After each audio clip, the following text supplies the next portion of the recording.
You guys, I have the Frigidaire Pure Source to the third power filter. It is pretty simple to switch out. I'm gonna show you guys how to switch it out exactly. And let's go ahead and get started. We're gonna pop the top right here.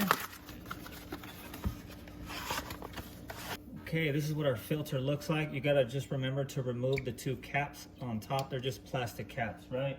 And then, of course, we're gonna have to remove the old one. The old one is up here in the upper right-hand corner. If it's been stuck for a while or you guys haven't switched it out, you gotta push it in pretty hard, but we switch it out every 6 months. So all you have to do is push it in just like that.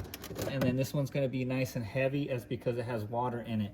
This new one is light, and I did want to point out it does have two grooves right here, and that's the two grooves it has all the way at the top. So all we're gonna do here is slide it in. Just like that, you heard the click, that means it's good to go. You wanna run the water for about 3 minutes or 1.5 gallons before you wanna use the filter because it just runs all the water through. And do not forget to do the reset. That way you're letting your refrigerator know that you reset the filter, and it's gonna let you know when you need to replace it again. And all you have to do is hold the filter reset button for 2 seconds.